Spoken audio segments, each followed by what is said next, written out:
एक शख्स मरते वक़्त एक आदमी को वसीयत करके गया कि मेरा बच्चा बाहर है, मैं तो आलम नज़ा में हूँ, मैं मरने वाला हूँ, उम्मीद नहीं है, एक काम करो, ये 10,000 दीनार तुम्हारे पास रखो और मेरा बच्चा जब आएगा जो तुम चाहो वो मेरे बच्चे को दे देना। क्या बोला? मेरा बच्चा अगर आ जाए तो ये 10,000 दीनार में से जो तुम चाहो वो मेरे बच्चे को दे देना। अल-मुख्तसर यूँ कि वो आदमी मर गया, कुछ दिन के बाद वो बच्चा आया, जो मर गया उसका बच्चा आया, तो वो आदमी सोचा कि मैं इसको जो वसीयत किया है वो दे दूं। तो उन्होंने सोचे कि मैं 10 में से 1,000 दीनार उसको दूंगा।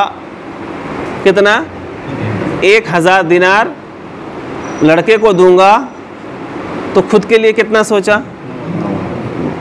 अब ये मामला चला गया हज़रत अली के पास कि इस तरह की वसीयत की थी, अब उसको कितना देना है? तो हज़रत अली ने फरमाया तुम क्या सोचे हो? तो उन्होंने कहा कि मैं ये सोचा हूँ कि 10 में से 1,000 दीनार उसको दे दूँ और बाकी का मैं अपने लिए सोचा हूँ। तो बोला उन्होंने वसीयत क्या की थी? कहा था जो तुम चाहो वो मेरे बेटे को दे देना। मतलब तुम 9,000 चाह रहे हो तो ये 9,000 उनके बेटे को दे देना और 1,000 जो तुम नहीं चाह रहे वो तुम रख लेना। समझे? जो तुम चाहो वो मेरे बेटे को दे देना। ये क्या चाह रहा है? 1,000 दे के हकीकत में ये सोच रहा है कि मैं 9 रख लूँ।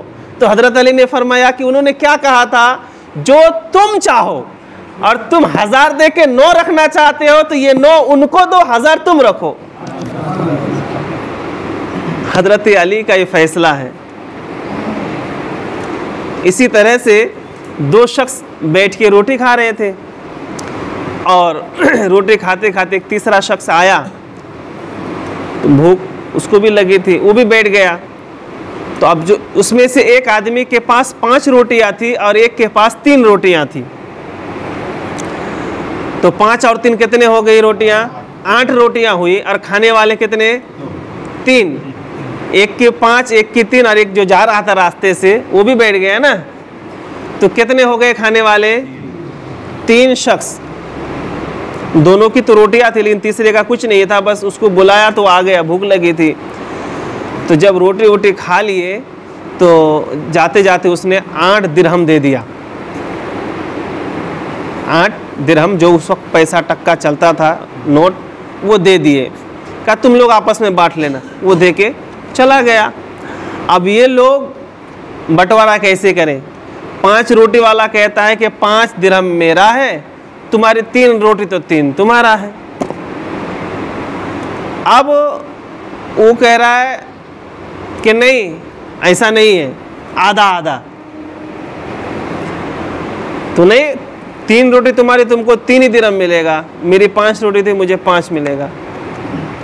अब फैसला नहीं हो पाया, चले अमीरुल मोमिनीन की बारगाह में, हज़रत अली की बारगाह में दस्तक दी कि मौलाए कायनात, हमारा ये मसला है, इसको हल करना है। तो हज़रत अली ने फरमाया 3 वाले से कि भाई जो तुमको मिल रहा है ना, ले लो, उसी में तुम्हारी खैर और भलाई है। अमीरुल मोमिनीन आप क्या बात कर रहे हैं? मैं आपके पास मुद्दा लेके आया हूँ, मुकद्दमा लेके आया हूँ और आप बग़ैर सोचे समझे बस कह दे रहे जो मिल रहा है ले लो। तो हज़रत अली ने फरमाया अगर मैं अदल करूँगा और इंसाफ करूँगा तो तुम्हें 1 ही दिरहम मिलेगा।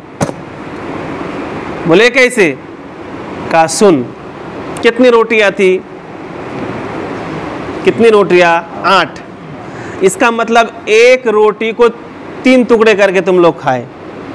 1 रोटी के कितने टुकड़े हुए? 3 हुए। तो 8 रोटी के कितने टुकड़े हुए? 24। 24 में से 8 तुमने खाए, 8 उनने खाए, 8 ये खाए। ठीक है। तो अब जो 3 वाले रोटी है, जिसकी 3 रोटी थी, बताओ तुम्हारे 3 रोटी के कितने टुकड़े हुए? 1 रोटी के 3 टुकड़े, तो 3 रोटी के कितने? 9। और तुम लोग 24 टुकड़े करे तो 8 तो तुम ही खाए, 8 8 8 24, तो 9 में से तुम्हारी 3 रोटी के 9 टुकड़े हुए, उसमें से 8 टुकड़े तुमने खाए और तुम्हारे हिस्से में से 1 टुकड़ा वो आदमी खाया, तो तुमको तो 1 ही मिलेगा ना। नहीं समझे हिसाब को? तो ये हजरत अली का इल्म है, ये आपकी हिकमत है कि जहाँ इंसान सोच भी नहीं सकता है, आप ऐसे मसले को चुटकी में हल करके बता देते। समझ गए ना कि 3 रोटी ना उसकी 3 इसकी 5 8 हो गए। 8 रोटी को अगर 3 जन खाएंगे तो 1 रोटी का कितना खाएंगे एक आदमी? 1 रोटी को 3 हिस्से करने पड़ेंगे ना, तो 8 या 24 हिस्से बने। अब 3 आदमी 24 हिस्से को कैसे खाएंगे? 8 हिस्से करके खाएंगे। अच्छा, जिसकी 3 रोटी थी उसकी रोटियों के कितने टुकड़े हुए? 9 हुए। 8 तो ये खुद खा गया। तो उसके लिए भलाई क्या थी कि पहले जो मिल रहा था 3 लेके रफू चक्कर हो जाता। जब बात अदल और इंसाफ की आई तो फिर 1 में ही सिमटना पड़ा। तो अल्लाह ताला ने इस तरह का इल्म और हिकमत हज़रत अली को अता फरमाया था। जैसा कि मैंने रात को भी एक वाक़या बताया था ना कि 17 ऊँट, उसमें हिस्सेदार है 3। उस 17 ऊँट में से 1 को मिलेगा आधा, 17 का आधा। 1 को मिलेगा 17 का तिहाई, 3 में का 1, और 1 को मिलेगा उसमें से 9वां हिस्सा। मतलब क्या हुआ? 1 को मिलेगा 17 का आधा, 1 को 17 को 3 हिस्से में बांट के 1 हिस्सा, और 1 को 9 हिस्सा करके 1 हिस्सा। तो हिसाब तो ठीक है, लेकिन शर्त यह है कि इसमें काट पीट नहीं होनी चाहिए, अक्खा अक्खा मिलना चाहिए। समझ रहे? 17 ऊँट को इस तरह से बांटना है कि 1 का आधा, 1 का तिहाई, 1 का 9वां हिस्सा, और उसमें शर्त यह है कि उसमें कोई काट पीट नहीं होनी चाहिए। ये मुमकिन नहीं है, ये हो ही नहीं सकता है। लेकिन हजरत अली के पास गए, हजरत अली के पास। अब इससे पता ये चलता है कि उस वक्त के लोगों का ये ख्याल था और ये अकीदा और ये मानना था कि अगर हमारे बीच मसले हल ना हो तो हजरत अली के पास चलो। यही तो लोगों का रुझान रहा होगा ना, ये ख्याल रहा होगा, ये अकीदत रही होगी कि हम जहाँ लाजवाब हो जाते हैं वह हजरत अली के पास जवाब होते हैं। तो हजरत अली के पास गए, तो उसमें कौन सी बड़ी बात है? आप बैतुल माल में से 1 ऊँट मंगाए, बैतुल माल से 1 ऊँट मंगाए। बैतुल माल समझते हैं ना, उस टाइम जब ज़कात उश्र वगैरह जमा करके एक जगह जमा करते थे, उसको बैतुल माल कहते हैं, फंड को। तो 1 ऊँट लाए तो कितने हो गए? 18। तो 9वां हिस्सा जिसको आधा देना है उसको आधा दे दिए, और तिहाई जिसको देना है तो उसको कितने ऊँट मिलेंगे? 6 मिलेंगे ना। 6 12 18, 3 में का 1, तो उसको कितने दे दिए? 6। और 9वां हिस्सा जिसको मिलेगा 9 में से 1, तो 9 दूना 18, तो उसको कितने मिलेंगे? 2। तो अब पहले को दे दिए 9 जिसको आधा मिलना था, और फिर जिसको तिहाई मिलना था उसको दे दिए 6, कितने हो गए? 15। और जिसको 9वां हिस्सा देना था तो उसको मिले 2, क्योंकि 9 में से 1 देना है ना, और ऊँट हो गए 18। तो 1 9 का 1 हिस्सा, फिर दूसरे 9 का 1 हिस्सा, तो उसको मिले 2, तो कितने हो गए? 17। और बैतुल माल का माल बैतुल माल में। समझे? तकसीम का तकसीम भी हो गया, अक्खा का अक्खा भी हो गया, और बैतुल माल का माल बैतुल माल में भी चला गया। ये हजरत अली की शान है, ये मकाम व मर्तबा है, ये इल्म व हिकमत है कि अक्लो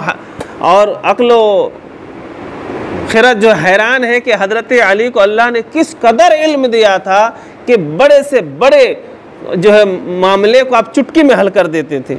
इसीलिए फरमाया कि हजरत अली को कुरान के ज़ाहिर का भी इल्म था और बातिन का भी इल्म था। कुरान का एक इल्म वो है जो हम पढ़ते हैं, सुनते हैं, सुनाते हैं, और एक इल्म उसके अंदर गहराई में है जो हर किसी के बस की बात नहीं है। और कुरान के बातिन का इल्म हजरत अली को हासिल था। जो हुजूर को था और हुजूर के बाद हज़रत अली को कुरान के बातिन का इल्म हासिल था। तो इस तरह से आपने दीन की तबलीग की और इस्लाम का प्रचार व प्रसार किया, खिलाफत राशिदा पर आप कायम रहे और हर तरह से आपने कुर्बानी थी। ये तो आपको इल्म व हिकमत की बात है।